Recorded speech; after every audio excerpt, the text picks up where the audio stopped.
सर्वप्रथम सदगुरु कबीर जिन्होंने विश्व के कल्याण हेतु सत्य, ज्ञान और प्रेम का उपहार दिया समस्त मानवों को, उनके चरणारविंद में बंदगी। आज के इस सज्ञान यज्ञ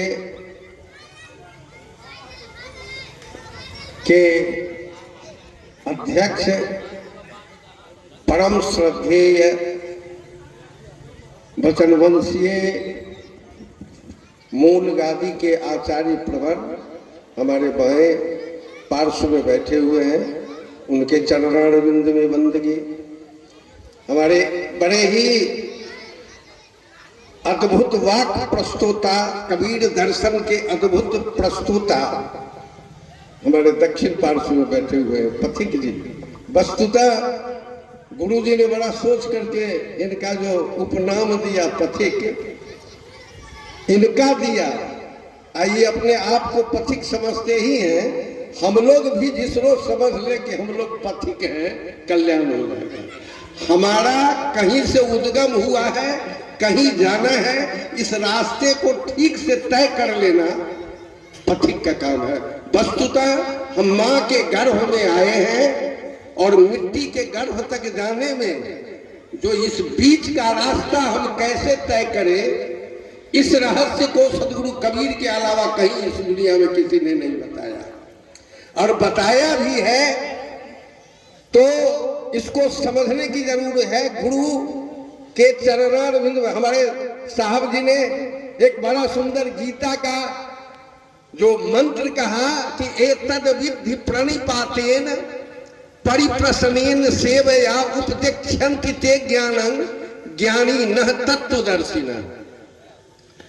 हम जो पूर्ण समर्पित हो तो ऐसे गुरु के चरण में हो जो तत्वदर्शी हो, इसकी भी पहचान रखें।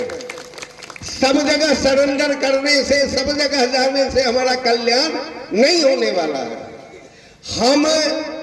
हम ही नहीं, इस विश्व के जितने भी पथ हैं, धर्म हैं, सबों ने दिया कि गुरु के चरण के अतिरिक्त तुम्हारा कहीं कल्याण होने वाला नहीं है। कबीर को समझने के लिए खुद को मिटा देगा, वही कबीर को समझेगा। बड़ी अच्छी अच्छी बात हमारे साहब जी ने कहा। अभी हमने जो जिस गेहूं को बोया है खेत में, यदि ज्यों का त्यों जो बीज रह गया, फिर पौधा नहीं बना है। पौधा वह बनता है, 1 से 100 वह बनता है जो मिट्टी में मिल जाता है।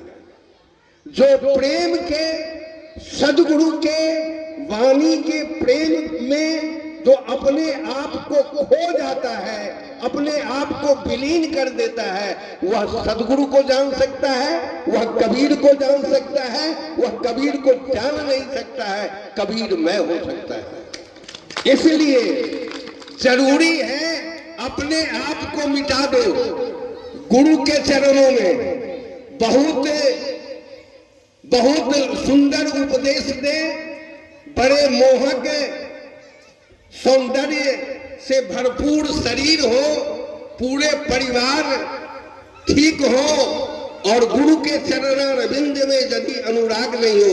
लोग कहते हैं, अन्य पथ वाले कहते हैं, मैं बहुत संक्षिप्त में अपनी बात को रखना चाहता हूं। सारे संसार के लोग कहते हैं कि कबीर पति जो होता है वह सिर्फ गुरु को ही सब कुछ मानता है, इधर उधर के देव को नहीं मानता। सनातन शब्द की बात चली है, हम लोग कभी कभी शब्द को समझ नहीं पाते हैं। सनातन के पथ पर चलन, यही बात, यह जो पोस्टर जो पंफलेट है वह बताता है। सनातन का अर्थ होता है जो सत्य है वही सनातन है, और सत्य के पथ पर चलने का जो जिम्मेवारी ही नहीं दी है सबसे बड़े जो उद्घोषक हैं, सबसे बड़े जो ज्ञान के प्रस्तोता हैं, समस्त संसार को ज्ञान देने वाले हैं, सदगुरु कबीर ने नहीं दिया है। और उसी धर्म के नाम पर तो लोग तारी पी लेता है, वो कहता है धर्म कर रहे हैं। ऐसा देवता ठीक कर लिया है जो तारी पीता है, वो अपना देवता को ताड़िए चढ़ा देगा। कोई मांस खाने वाला खसिए काट देगा, कोई बकरी काट देगा, कोई कुछ करेगा, कोई गांजे भोला बाबा के नाम पर पी जाएगा, कोई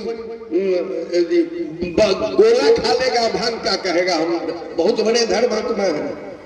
धर्म वह नहीं है। सदगुरु कबीर ने जो धर्म का की परिभाषा दी है, और उस धर्म को जानना, जो जान जाएगा वो तत्वदर्शी गुरु के सानिध्य में रहने पर सब जगह नहीं जान सकता।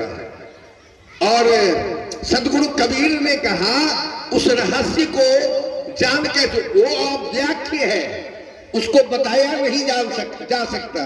सदगुरु कबीर ने कहा कि कहाँ ही कबीर भई है वह गति, जस गुंगे गुड़ खायो, गुड़ का स्वाद कहे कहू कैसे, मन ही मन मुस्कायो, परम प्रभु अपने ही गुड़ पायो। उसको उसकी व्याख्या नहीं की जा सकती है। जो डूब गया वह जानता है, जो पी लिया वह जानता है। फिर उसका स्वाद तो हम भात डाल कर नहीं बता सकते हैं। कोई आपसे पूछ दे चीनी का स्वाद कैसा होता है, आप नहीं बता सकते। आप ज्यादा से ज्यादा कहोगे कि मीठा होता है। कैसा मीठा होता है? गुड़ के तरह नहीं, रसगुल्ला के तरह नहीं, चीनी का स्वाद चीनी के तरह होता है। ज्ञान को जिसने पा लिया है, सत्य ज्ञान को जिसने पा लिया है, वह व्याख्य है। असब्दा मस्पर्शा मरूपा मव्ययं तथा रसं नित्य मगंध वच्चयत अनाद्यनंतं महतं परं ध्रुवं नित्यायतन मृत्यु मुखात प्रमुच्यते। जो इस रहस्य को जान गया, इसलिए वेदांत ने भी कहा है कि जस्या मतंग सौ मतंग मतंग जस्य नबी सर। जिसको दम्भ है कि हम जान गए, अच्छी अच्छी बातें करना जान गए, हमारी भाषा सौष्ठव भाषा हो, सुंदर भाषा हो, व्याकरण के सारे नियमों में बधी हुई भाषा हो, फिर भी हम यह दम्भ करें कि मैं जान लिया हूं। आद्य शंकराचार्य ने कहा कि शरीरं स्वरूपं तथा वा कलत्रं जसश्चारु चित्रं धनं मेरुतुल्यं मनश्चन्न लगनं गुणोरं घृपद में ततः किं ततः किं ततः किं ततः किं। शरीरं आपके सारे अंग सुंदर हो, ये नहीं बुझे। कुछ लोग कहते हैं इतना ही दूर को सुंदर, इतना दूर सुंदर हो 100 हाथे नहीं हो। सारे अंग स्वरूप हो आपके, आपकी पत्नी भी आप ही के तरह सुंदर हो। शरीरं स्वरूपं तथा वा कलत्रं, आपकी कलत्र भी, जो आपकी पत्नी है, वह भी उतनी ही सुंदर हो। जसश्चारु चित्रम, चारों जगह आपका जस फैल रहा हो कि बड़े धनी है, बड़े दानी है, सब कुछ है। जसश्चारु चित्रं धनं मेरुतुल्यं, धन भी पहाड़ की ऊंचाई लिए हुए हो, लेकिन मनश्चंद्र लगनं गुरु रंगड़ी पद में। और जब गुरु के चरण कमल में आपका समर्पण नहीं है, उसमें अपने आप को समर्पित करने की क्षमता और गुण से आप हीन है, ततः किं ततः किं ततः किं ततः किं। आद्य शंकराचार्य ने कहा तो इससे क्या होगा, क्या होगा, क्या होगा, क्या होगा, इससे कुछ होने वाला। और अंतिम एक मंत्र, और वैसे यह गुरु वास्तकम से है, हमारे साहब जी जानते हैं, और साहब जी से मुझे कुछ सीखने का भी मौका मिलता है। कभी कभी जो शब्दों की व्याख्या करते हैं, उसकी उत्पत्ति और व्युत्पत्ति पर चर्चा करते हैं, तो उससे हमें भी कुछ सीखने का अवसर मिलता है। इसलिए इनके बगल में ही मैं बैठने का उपक्रम करता हूँ। तो अंतिम कहता हूँ कि खडंगादि वेदों मुखे शास्त्र विद्या, आपने सारे वेद शास्त्र को पढ़ लिया। खडंगादि वेदो मुखे शास्त्र विद्या कवित्वादि गद्यं सुपद्यं करोति मनश्चन्न लगनं गुणोरंघ्रिपद में ततः किं ततः किं ततः किं ततः किं। तुमने खट शास्त्र पढ़ लिया, पढ़ नहीं लिया, याद कर लिया। अब एक बात समझ लीजिए, बीजक हमको याद हो जाएगा तो हम ज्ञानी नहीं हो जाएंगे। बीजक सदगुरु कबीर का है, उनकी चीज को हम माथा पर लाद लेंगे तो विद्वान हम कैसे हो जाएंगे। शास्त्र वेद को जितना हम किसी की बात को सुनकर चाहे पढ़ करके यदि बोल रहे हैं तो क्या करना हुआ, जब तक उसको अपने आचरण में पचाते नहीं है अब तब यदि उसको बोलते हैं तो वह न बोलना हुआ। आप चूड़ा दही खाइए या चूड़े दही कै कर दीजिए, ये 6 महीना का ताकत खत्म हो जाएगा। एक लड़का कहा था अपने बाप से कि बाबू हो रहा है तुम्हें खलिए चूड़ा उजरे दही उजरे चीनी उजरे आ सवेरे पैखाना करे गली तो पियर भेलिए की है कल के बुआ पैच गेलु थे। यदि चूड़ा खलही आ चूड़े पैखाना भ जेतो तो ओकरे डायरिया कहे छै, ओकरे हैजा कहे छै, ओकरे कॉलेरा कहे छै। ये कॉलेरा छिए, सुना हुआ ज्ञान और उसको यूं ही वोमिट कर देना वो कॉलेरा है। इसलिए सदगुरु इसके पक्ष में है कि जो पढ़ो उसको गुणों और आचरण में उतारो तब मंत्र से बोलो।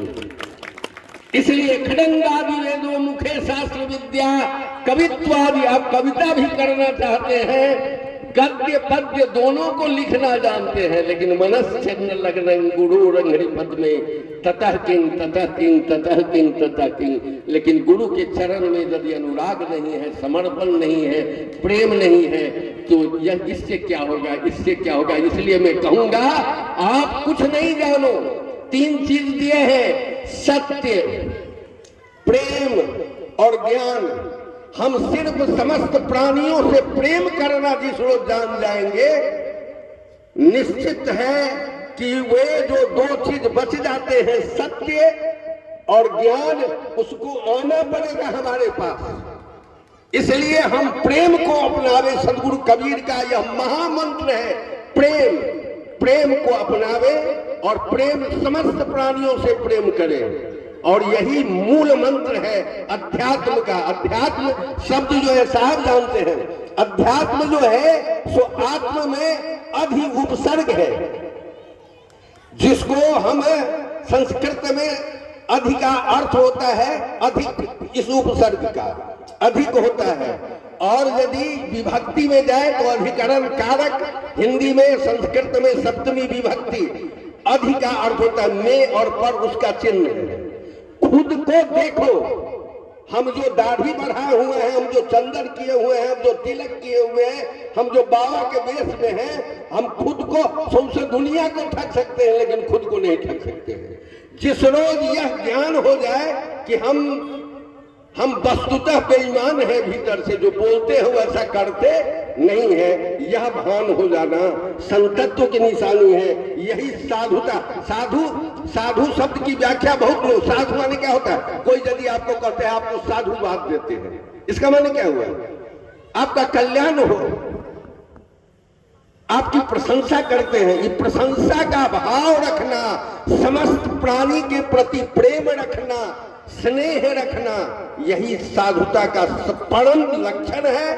और इसी से भूषित हम हो, इसका प्रयास करें। नहीं हुआ है तो बार बार प्रयास करें। इन्हीं चंद शब्दों के साथ वाणी में विराम देता हूं। एक बार कहता हूं कि साहेब जिंदगी बोलिए, बोलिए सदगुरु कबीर साहब को साहेब, साहेब, साहेब, साहेब।